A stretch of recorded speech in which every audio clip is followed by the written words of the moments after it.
নমস্কার বন্ধুরা, আজকে যাচ্ছি এশিয়ার বৃহত্তম টিবি হসপিটালে, যার অবস্থান নদিয়া জেলার ধুবুলিয়া নামক গ্রামে। 1961 সালে ভারতরত্ন প্রাপক ডক্টর বিধানচন্দ্র রায় এই হসপিটালটি প্রতিষ্ঠা করেছিলেন। আনুমানিক আজ থেকে 10-12 বছর আগে হসপিটালটি বন্ধ হয়ে যায়। বর্তমানে সেটি পরিত্যক্ত। আজ আমরা চলেছি সেই হসপিটাল দেখতে এবং আপনাদের দেখাতে।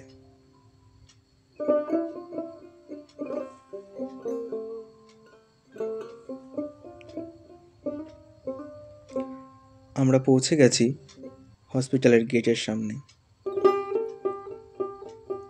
এই রাস্তাটা ধরে সোজা গেলেই আমরা হসপিটাল প্রাঙ্গণে পৌঁছে যাব।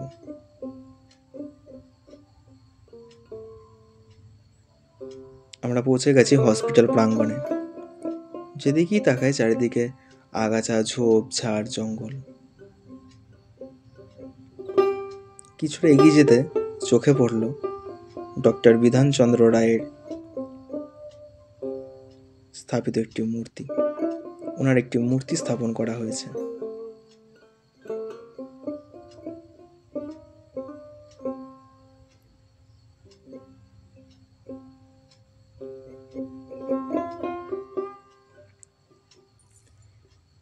একটু এগিয়ে আমরা চললাম হসপিটাল প্রাঙ্গণে এবং তার ভেতরের অংশে।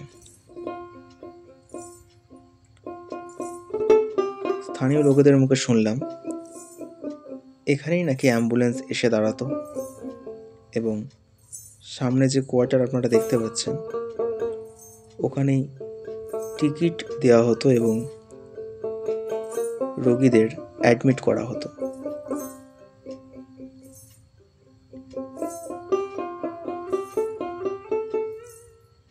কিছুটা এগিয়ে গিয়ে দেখলাম সেই সময়কার আলমারি, চেয়ার, টেবিল ঠিক আগের স্থানে রাখা আছে।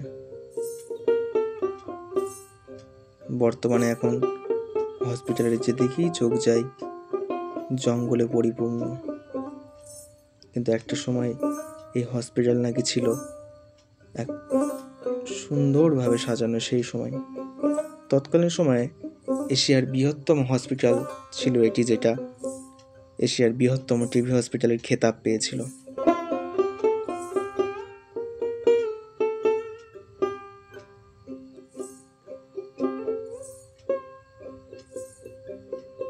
এটিই ছিল হসপিটালের ভেতরে যাওয়ার রাস্তা।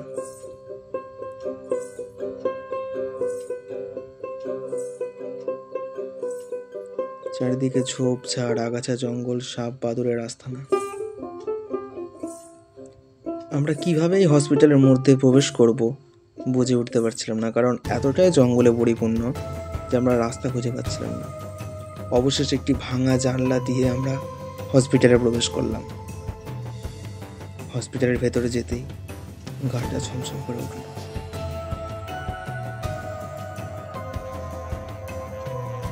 হসপিটালের মধ্যের পরিবেশটা ছিল একটা ভয়ঙ্কর সুন্দর পরিবেশ।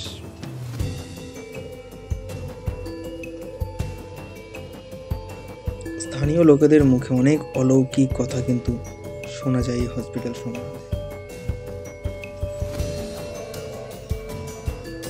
এটা ছিল মেল ওয়ার্ড।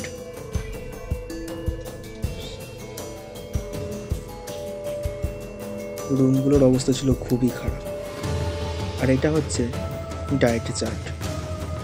রোগীদের কখন কি খাবার দেওয়া হবে, আমিষ নিরামিষ, যে যে আহারটা গ্রহণ করত তাদের সে আহার অনুযায়ী কখন দুপুরে, সকালে, রাতে কি খাবার দেওয়া হবে, কতটা পরিমাণ দেওয়া হবে, সে সমস্ত কিছু লেখা ছিল। আস্তে আস্তে আমরা ঘরের দিকে এগিয়ে যাচ্ছিলাম। প্রত্যেকটা ঘর এখানে আমরা খুঁটিয়ে দেখব এবং দেখব বর্তমানে ঘরগুলোর পরিস্থিতি। যেদিকেই তাকাচ্ছিলাম চারিদিকে নোংরা আবর্জনায় পরিপূর্ণ।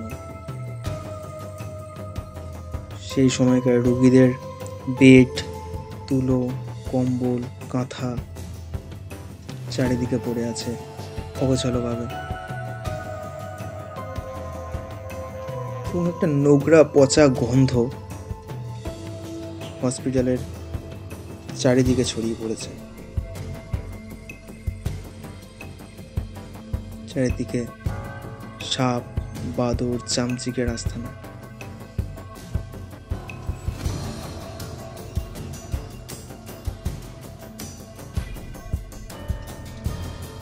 আমরা এগিয়ে যাচ্ছি পরের ঘরটাতে। ঢুকেই দেখি সেখানকার সিলিংয়ে ঝুলছে অসংখ্য বাদর, চামচিকে। প্রবেশ করা সম্ভব হলো না। আমরা এগিয়ে গেলাম পরবর্তী ওয়ার্ডে।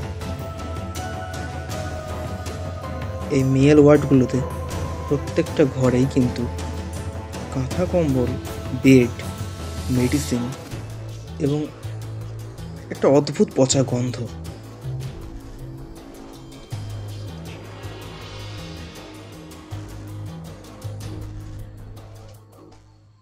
চারিদিকে নোংরা, পচা, দুর্গন্ধ।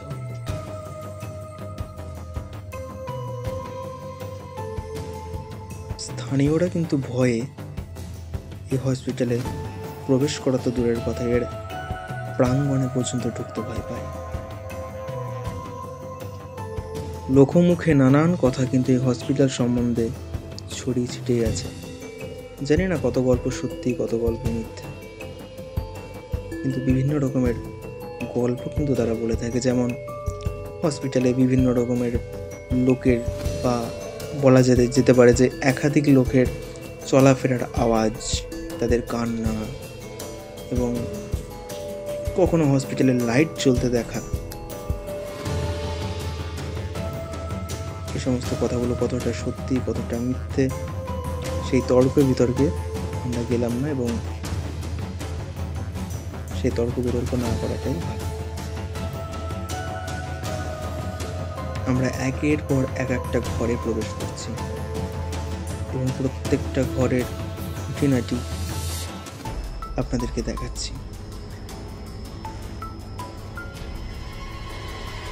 প্রত্যেকটা ঘরে কিন্তু ছিল বড় বড়, এবং শোনা যায় প্রায় 1800 বেডের ব্যবস্থা ছিল এই হসপিটালে, যার মধ্যে 600 মেল এবং 600 ফিমেল।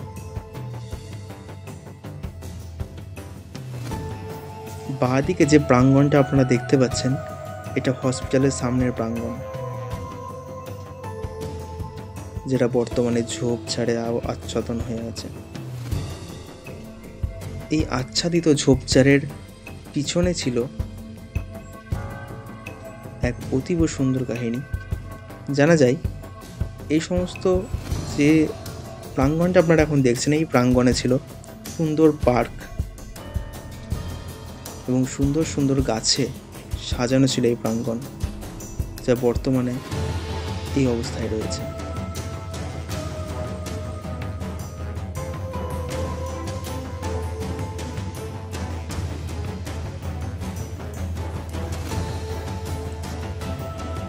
প্রাঙ্গণের মধ্যে ছিল এরকম টাইম কল, এবং একটি নয়, একাধিক টাইম কল ছিল। সেই সময় ছিল এখানে ইলেকট্রিক ব্যবস্থা। সেই সময় গ্রামে গ্রামে ইলেকট্রিক না পৌঁছালেও হসপিটালে কিন্তু ছিল সুন্দর ইলেকট্রিক ব্যবস্থা।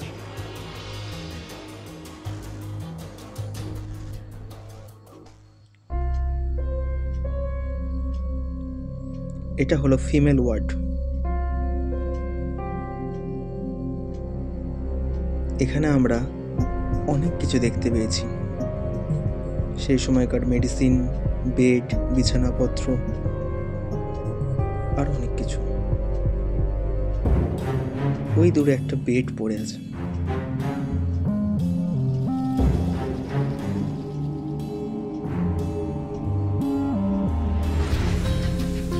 দুটি বেড এখানে পড়ে আছে।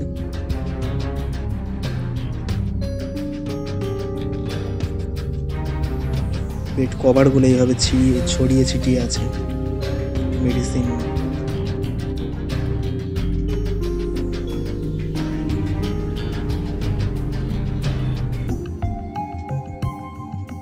প্রত্যেকটা ঘরে মেডিসিন, বেড, বিছানাপত্র, চাদর এবং রোগীদের পোশাক আশাক ছড়িয়ে ছিটিয়ে আছে। এমনকি কিছু কিছু পোশাকে, কিছু কিছু বেডে রক্তের দাগও আছে।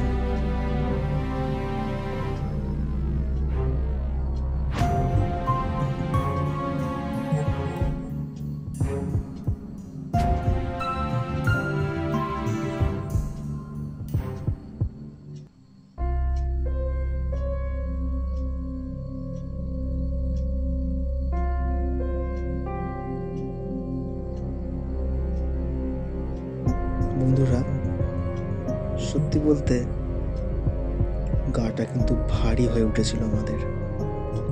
একের পর এক রুম যখন দেখছি, জানছি, আমরা কিন্তু সেই সময় পৌঁছে গেছিলাম যখন হসপিটালটি সুন্দরভাবে সাজানো ছিল।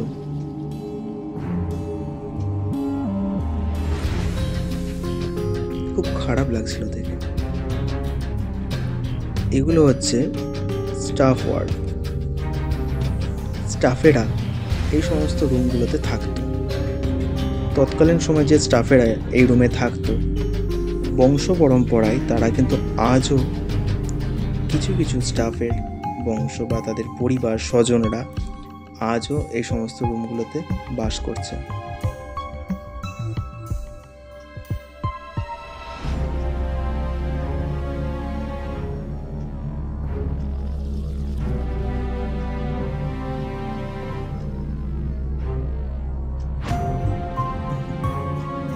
আমরা চলে যাচ্ছি হসপিটালের আরো ভেতরের দিকে।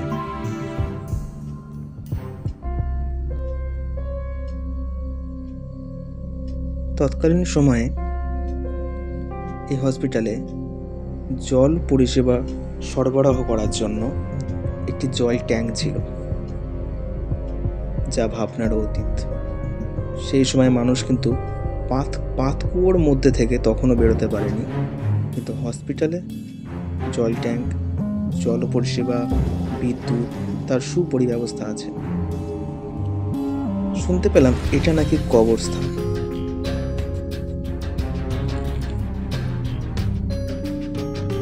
যে সমস্ত লাশেদের অভিভাবক এবং তাদের স্বজনদের খুঁজে পাওয়া যেত না, তাদেরকে নাকি এখানেই দাফন করা হতো।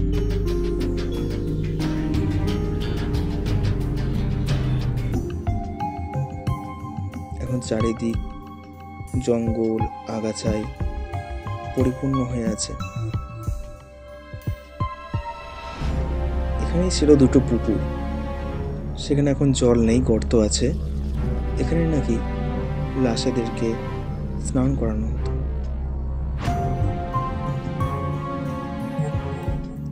এটি হসপিটালের আরো ভেতরের দিক।